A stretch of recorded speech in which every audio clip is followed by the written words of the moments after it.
The moment, everything changed. There was something in his eyes that Janet could never forget. It wasn't fear, it wasn't anger. It was something deeper, quieter. It was the expression of someone who had given up on being seen. Janet had been managing a small cafe in Portland for almost 10 years. I knew every customer by name, who liked extra sugar, who preferred oat milk, who was always late on Mondays. She was proud of this. I felt like I was part of their lives, even if only for 5 minutes a day. But Michael was different. He showed up on a rainy November afternoon, wearing a coat too old for the cold and shoes that had seen better days. He asked only for a glass of water. Janet gave it to him without much thought. He thanked her quietly and sat in a corner, away from the window, away from everyone. In the following days, he returned, always at the same time, always asking for water, always sitting in the same place. Janet began to notice the details. His trembling hands, the battered backpack he clutched as if it held all he had left, the way he avoided eye contact. One day he approached the counter and hesitated before speaking. Michael asked if Janet needed help with anything. Anything. He could mop the floor, arrange chairs, wash dishes, no pay required. He just wanted something warm to eat. Janet felt a tightness in her chest, but he had rules to follow. He had a boss. He had bills to pay. She said she couldn't help, but offered a muffin left over from the day before. He accepted, thanked him again, and left. Janet returned to work, but something remained. A strange feeling, as if she had missed a chance to do something important. In the days that followed, Michael did not return. Janet tried not to think about it. She tried to convince herself that she had done the right thing, that she couldn't save everyone, that life was just like that. But his gaze was still there, in her memory, insistent. Until one morning, 3 weeks later, everything changed. Janet was opening the cafe when she saw an ambulance parked on the corner.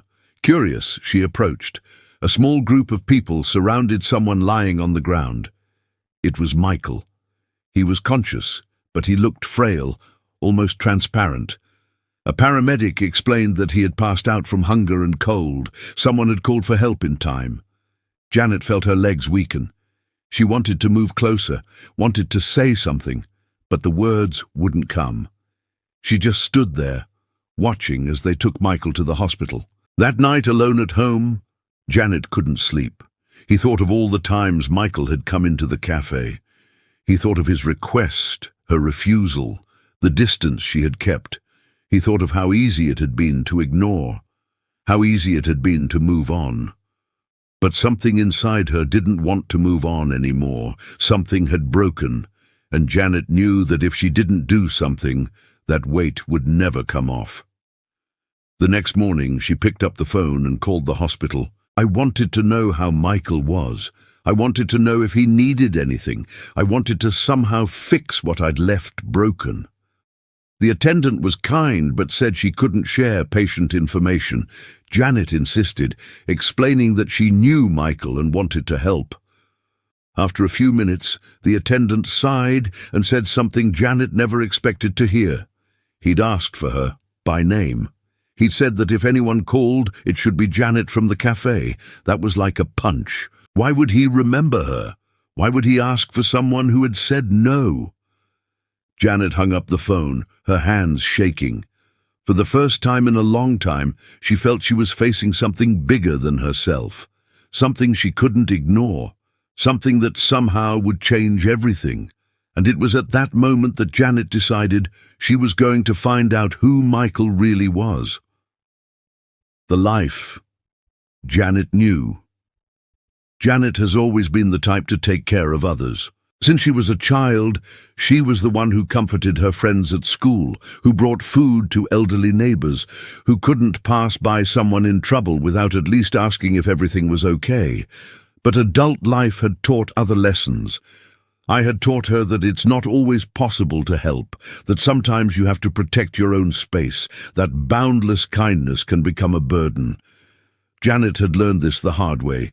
Years ago, she had helped a friend who was struggling. She lent money, opened her home, and offered unconditional support. But her friend never returned the money, never respected her boundaries, and in the end, Janet was the one left exhausted and disappointed. Since then, she had created barriers, invisible, but firm. The cafe was her refuge. There, she could be kind without getting too involved. She could smile, chat, and offer friendly service, but always maintain a safe distance. And it worked. Until Michael showed up. In the days after the call to the hospital, Janet couldn't stop thinking about him. As she made coffee, as she served customers, as she cleaned tables at the end of the day, the question kept coming back. Why had he asked for her? Janet tried to get back to her routine, but something had changed. She looked at her clients and wondered how many of them were also struggling silently. How many hid pain that no one saw? How many asked for help in ways she couldn't recognize? One afternoon, Mia, her co-worker, noticed that Janet was distracted. Mia was young, full of energy, always laughing loudly and making jokes. She and Janet had a good, if different, relationship. Mia lived in the present. Janet carried the past. Mia asked if everything was okay. Janet hesitated, but eventually told her about Michael. Mia listened in silence, and when Janet finished, she said something simple, but it echoed. Sometimes we don't help because we're afraid of getting hurt again, but sometimes we hurt ourselves more for not trying. Janet didn't answer. She just nodded and went back to work. But Mia's words stuck. That night at home, Janet picked up the phone again. This time, he didn't call the hospital. He researched shelters, assistance programs, and how to help homeless people. He wanted to understand. He wanted to know what he could do. He discovered that Portland had several shelters, but most were overcrowded. That many people preferred to stay on the streets rather than face the shelter's strict rules. That help, when it did exist, didn't always reach those who needed it most. Janet read stories of people who lost everything: jobs, homes, families. People who were like her one day and the next, on the other side of the invisible line that separates the haves from the have-nots. And he realized something he had never thought of before. Michael could have been anyone. He could have been her if life had taken a different path. This realization both startled her and woke her up. The next day, Janet returned to the hospital. This time, she was determined. She would see Michael. She would talk to him. She would understand why he had asked for her. The receptionist recognized her from the previous call and with a tired smile gave her the room information. Janet climbed the stairs slowly, feeling her heart race with each step. I didn't know what I was going to say. I didn't know what I was going to find, but I knew I needed to be there. When he reached the bedroom door, he stopped. He took a deep breath and knocked lightly. A faint voice answered, "Come in." Janet opened the door and saw Michael lying on the bed with an IV in his arm and a look that seemed surprised but also relieved. He smiled, a small, almost shy smile. "You came." Janet felt a lump in her throat. She didn't know why she was so emotional. She just nodded and walked over. And it was in that moment, in that hospital room, that Michael's story began to unfold. A story Janet never imagined. A story that would change everything she thought about helping, compassion, and who truly deserves to be seen. Meeting Michael. Michael didn't seem comfortable with visitors. He fidgeted with his hands, looked away, as if he didn't quite know what to make of Janet's presence there. She pulled up a chair and sat beside the bed, trying to look natural, even though her heart was still beating fast. He asked how he was feeling. Michael said it was better, that the doctors had given him vitamins, food, a warm place to sleep, simple things that, for him, were luxuries. Janet wanted to ask 1,000 questions, but she didn't know where to begin. Then Michael broke the silence. He thanked her for coming. He said he hadn't expected it. He didn't think anyone would remember him. Janet felt her chest tighten. How could she not remember? How could anyone think they were invisible like that? She said she was sorry for not helping him sooner, for saying no when he asked for work. Michael shook his head slowly. You didn't have to come here to apologize. I understand. You have your life, your responsibilities. I just wanted to try. There was a dignity in those words that Janet had not expected. Michael wasn't asking for pity. He wasn't shifting blame. He was just accepting things as they were, and that, somehow, hurt even more. Janet asked what had happened, how he had gotten there. Michael hesitated. He looked out the window, at the grey sky outside, as if deciding how much he could share. Then he began to count. He had been a teacher. History in high school. He had a normal, even comfortable life, a small house, a few friends, a routine that made sense. But then her mother got sick, cancer, aggressive, without adequate health insurance. Michael dropped everything to care for her. He used up all his savings. He sold everything he owned. He went into debt. His mother fought for 2 years, and Michael was by her side every day. When she passed away, he was broke, not just financially, emotionally. He lost his job because he'd missed too many days. He lost his house because he couldn't afford it anymore.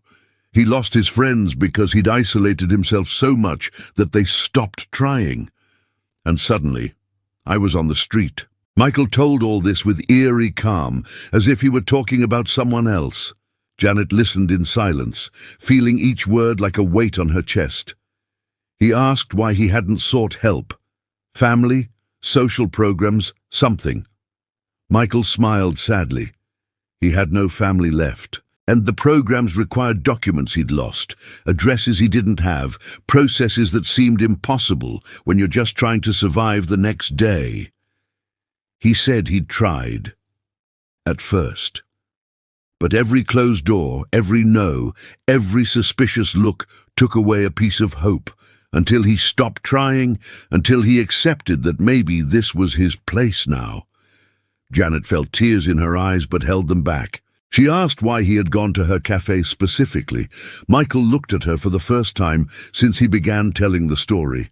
Because you were the only one who looked at me like I was still a person. The words hung in the air. Janet didn't know what to say.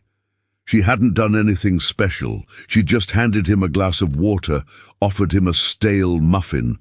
But for Michael, that had been it. It had been the only kindness he had received in months. Janet had to wipe her eyes. She couldn't hold back the tears any longer. He apologized again, this time not just for saying no, but for not seeing, for not realizing how much he needed it. Michael placed his hand over hers, a small but meaningful gesture. You're here now. This is already more than I expected. They were silent for a few minutes. A silence that wasn't uncomfortable. It was the kind of silence that exists between people who understand that some pains have no words. Before leaving, Janet asked if she could come back. Michael looked surprised but nodded. She promised she'd come back the next day, and she promised herself she wouldn't just visit, she'd do something. She'd actually help. When she left the hospital, Janet felt that something inside her had changed. It wasn't pity I felt, it was empathy. It was the understanding that we're all one step away from losing everything, and that the only thing holding us together often is the kindness of a stranger. That night, Janet couldn't sleep thinking about what she had lost by saying no. He slept thinking about what he could still do, and for the first time in a long time, he felt like he had a purpose beyond just getting through the day. Something was beginning, something she didn't fully understand yet, but knew she had to follow. Because Michael wasn't just another person who had crossed his path, he was someone who would teach her the true meaning of seeing another. Rebuilding a life, Janet returned to the hospital the next day, as promised. This time he brought a homemade lunch. Nothing fancy, just rice, chicken and vegetables. Real food, made with care. Michael received it with shining eyes. He thanked him 3 times before even opening the package. As he ate slowly, savoring each bite, Janet realized how much she had taken this for granted her entire life. They talked about simple things, about the weather, about the noise of the hospital, about how the food there tasted like nothing. Michael said the doctors had told him he could be discharged in a few days, but he had nowhere to go. Janet felt her stomach tighten at that information. He asked if he had thought of some shelter, some temporary place. Michael sighed. He said he'd tried shelters before. They were crowded, noisy, and many had rules he couldn't follow. Strict schedules, no personal belongings, a separation between men and women that sometimes divided families. He preferred the street. At least there he was free. Janet understood, but didn't accept it. He said he would look for alternatives. He would talk to people, research programs, and find something that worked for him. Michael looked at her with an expression that was a mixture of gratitude and disbelief. "Why are you doing this?" Janet paused. She thought about her answer. "Because I should have done it sooner." In the following days, Janet became a different person. I'd wake up early, work at the cafe, and then spend my afternoons researching, calling, and emailing.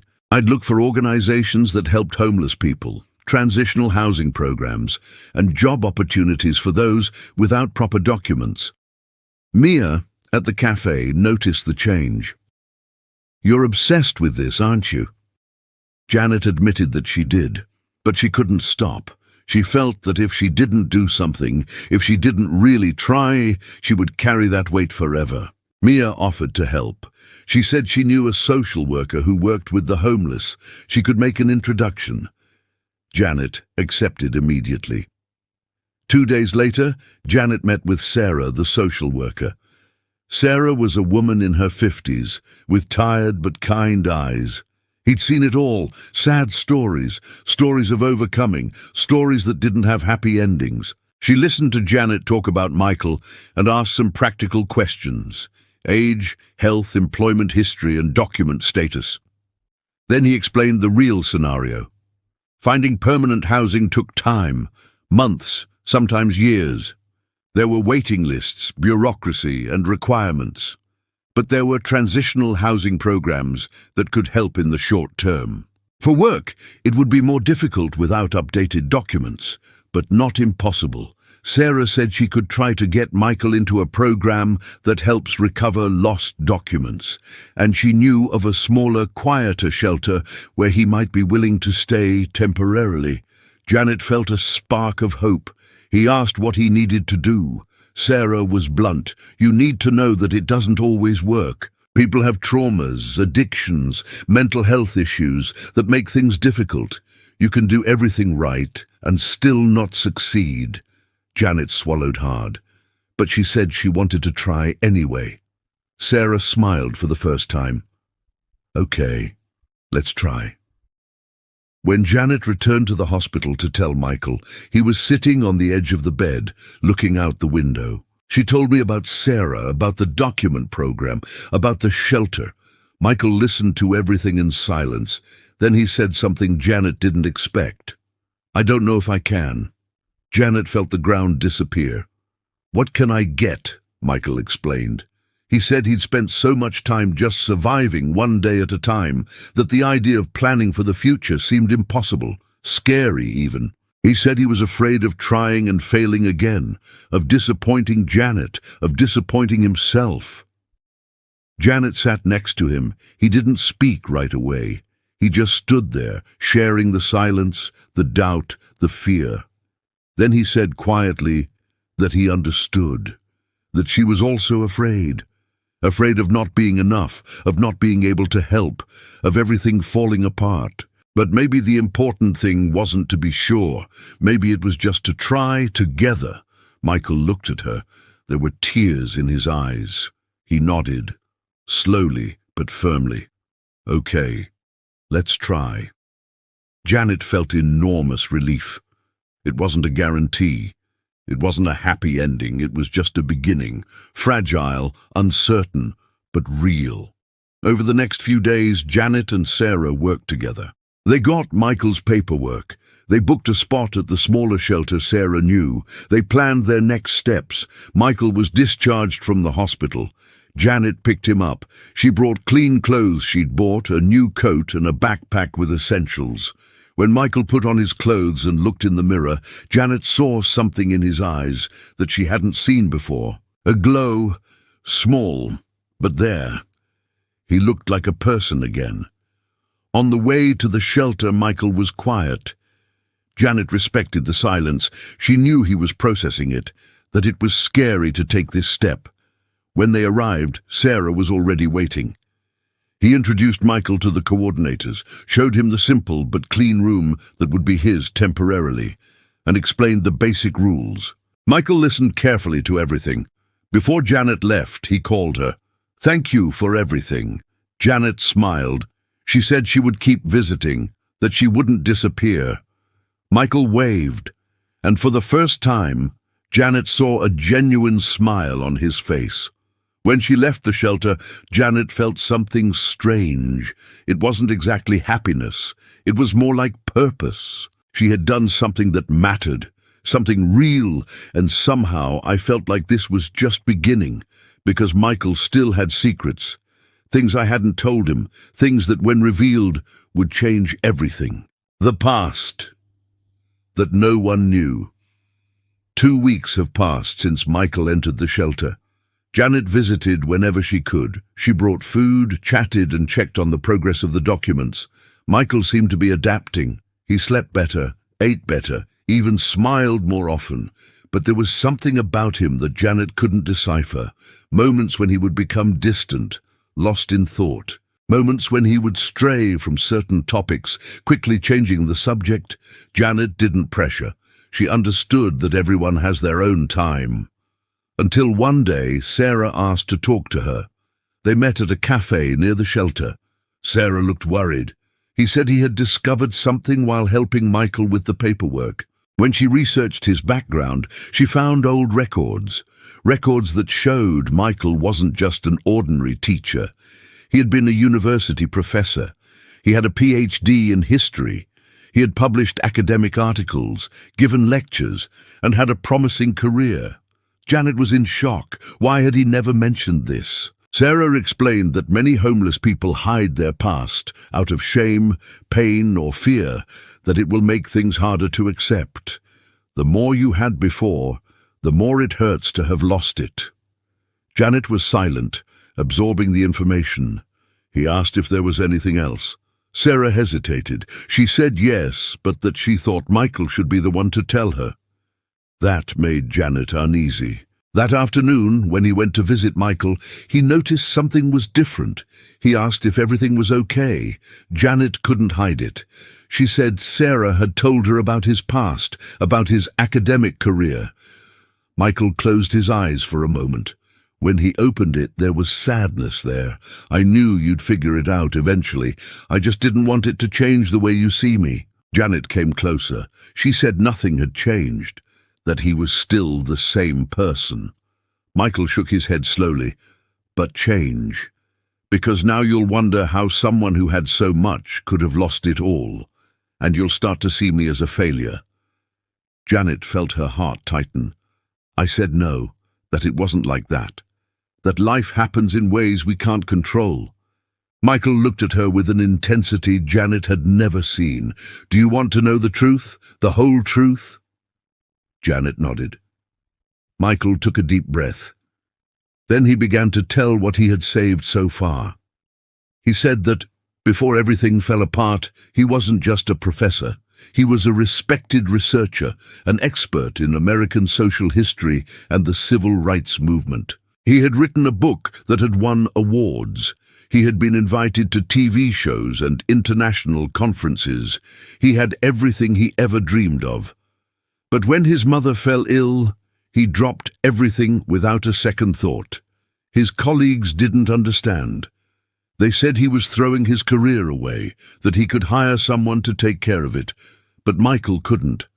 She was all he had, his only family. So he chose. He chose to be there. He chose to hold her hand on her bad days. He chose to read to her when she couldn't hold a book anymore. He chose love over his career. And when she was gone, all that was left was emptiness.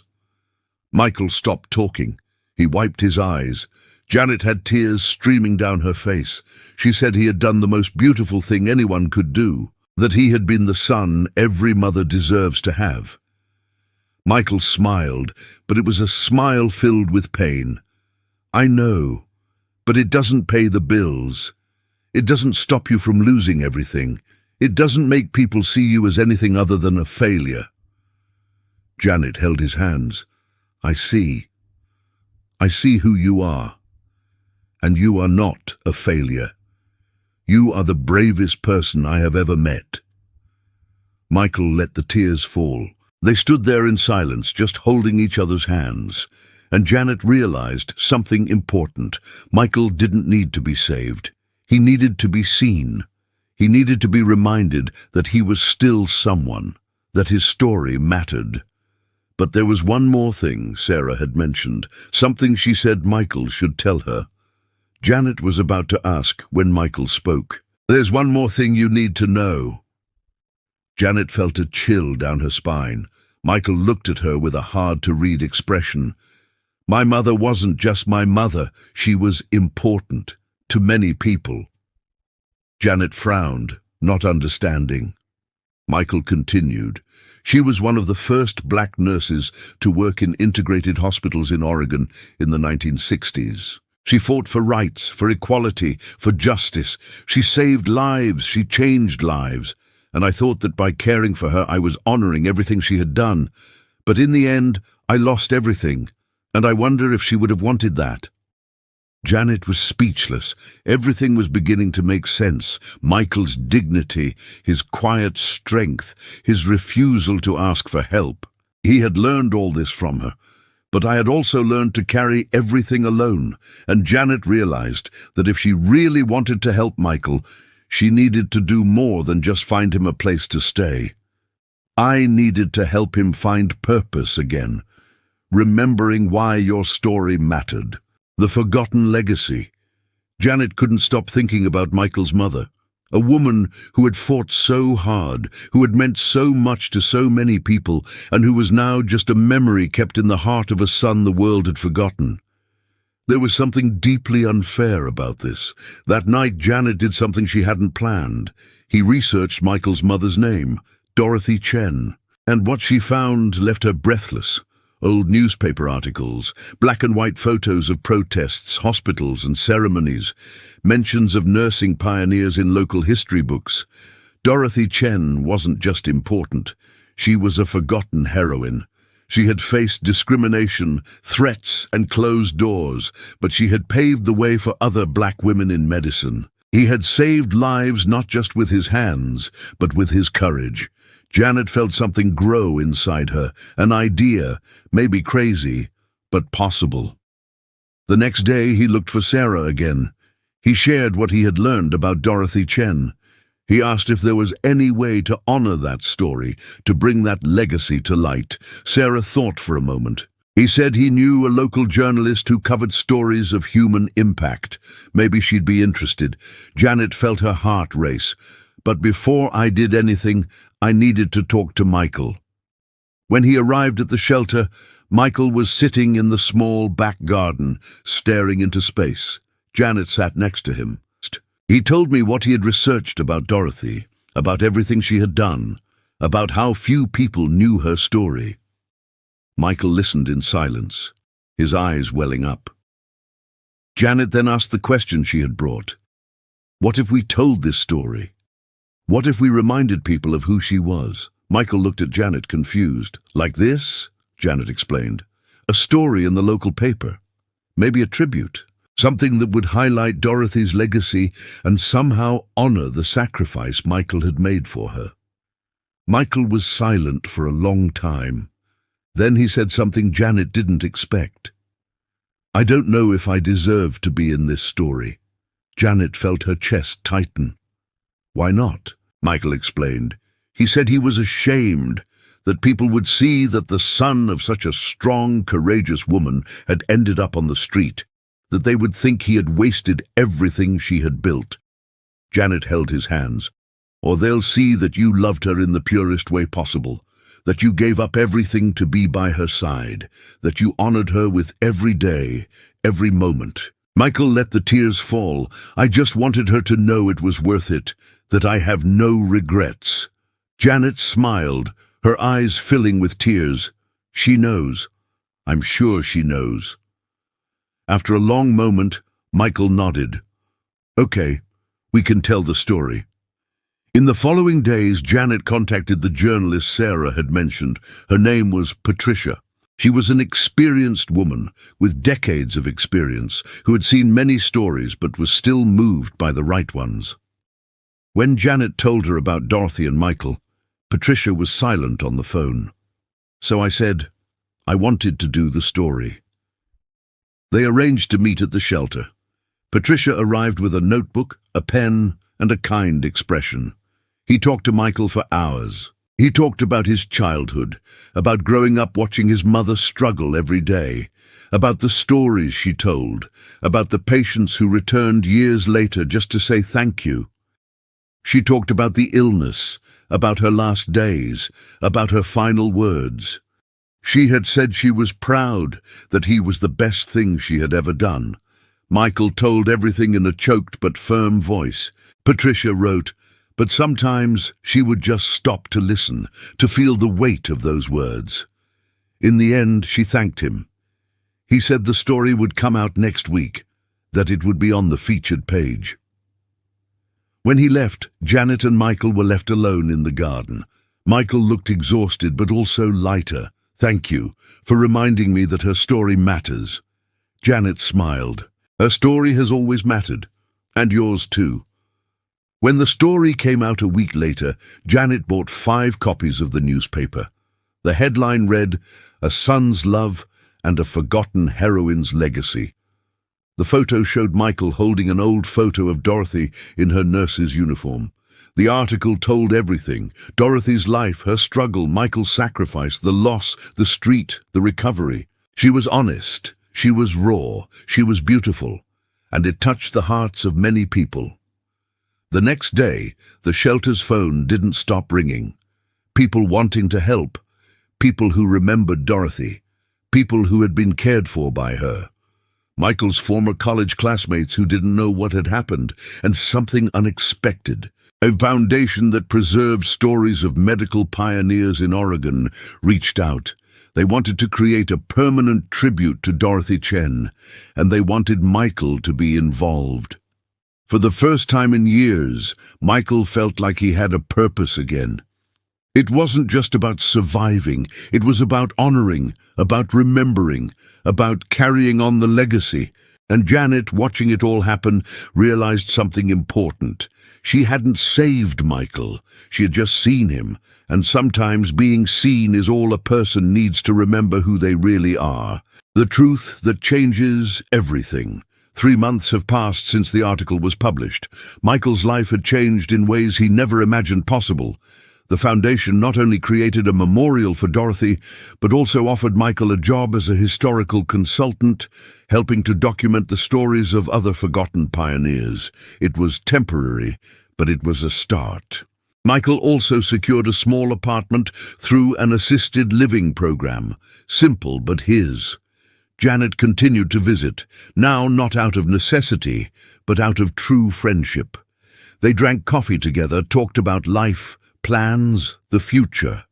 But there was something Michael hadn't told him yet, a secret he carried, something that in a way explained everything. One spring afternoon, as they walked through a nearby park, Michael finally found courage. "Janet, there's something I never told you." Janet stopped walking. She looked at him. Michael took a deep breath. "When I was on the street, before I passed out that day, I had made a decision." He paused, searching for the words. "I was going to give up. I was going to let it all end." Janet felt her heart stop. Michael continued, "I was so tired, so empty. I felt like I had nothing left to offer the world, that it would be easier to just stop." He looked at Janet with tears in his eyes. "But then I thought about my mother, how hard she had fought. And I wondered what she would say if she saw me giving up like this, so I went to your cafe. For the last time. I just wanted to be somewhere warm, around people before... Well, Janet was frozen, speechless. Michael continued, "But then you gave me that muffin, and you looked at me like I mattered, like I was still human." He wiped his eyes, and I realized that maybe there was still a chance, a small reason to try one more day. It was you, Janet. You saved me, even without knowing it. Janet couldn't hold back her tears. She hugged Michael, and they stood there in silence, letting the tears fall. When they parted, Janet said something she needed to say. "I almost didn't help you. I said no." I turned my back. Michael shook his head. "But you came back. That's the point. You came back." Janet understood something profound in that moment. It wasn't about doing everything right from the start. It was about not giving up. It was about getting back up. It was about trying again. Michael then told more. He said that in the last few months he had been looking for other people he had met on the streets, people who were still there. He brought food, talked, offered what he could, not to save them, but to see them, so they would know they weren't invisible. And some had accepted help, some had begun to rebuild. Michael was doing for others what Janet had done for him. I was passing it on. Janet felt immense pride. He asked how he felt now. Michael thought for a moment. He said he still had difficult days, that sometimes I woke up and the first thing I felt was fear. Fear of losing everything again. But I also felt gratitude for being alive, for having a second chance, for having found Janet. He looked at her with a genuine smile. "You know what my mother used to say?" Janet shook her head. She said, "We're not here to be perfect. We're here to be present, to show up, to try." Michael smiled. "You showed up, Janet, when it mattered." And that changed everything. They continued walking side by side in silence. But it was a different silence. It was the silence of two people who had found something rare, a true friendship, built not on perfection, but on humanity. Janet thought about everything that had happened, how a simple act of kindness, even if delayed, had changed two lives, hers and Michael's. Because helping someone doesn't just save the other person, it also saves those who help. It reminds us why we are here, to see, to care, to appear. And sometimes that's all someone needs, to be seen, to be remembered, to be valued. Michael had taught this to Janet, and now she would carry that lesson with her forever. Because in the end, it's not about grand gestures or perfect solutions. It's about choosing every day to see the other, see the humanity, see the pain, see the hope, and do something, anything. Because we are all one step away from losing everything, and just a glance away from being saved. What remains? A year later, Janet was in the cafe preparing the morning order when the door opened. It was Michael, with a new coat, a briefcase, and a genuine smile. He ordered a coffee. This time, he could afford it. They sat together for a few minutes, talking about the week, about the Foundation's projects, about life. Before leaving, Michael held Janet's hand. "Thank you for everything." Janet smiled. "Thank you for reminding me of what really matters." Michael waved and walked out the door. Janet stood there, watching through the window as he walked down the street, and he thought about how life can change with a simple gesture, with a look, with a choice, the choice to see. What about you? Have you ever experienced something similar? Have you ever met someone who needed to be seen? Share your story in the comments. Thanks for watching. Subscribe to the channel and share this video with your friends. Together we can make a difference.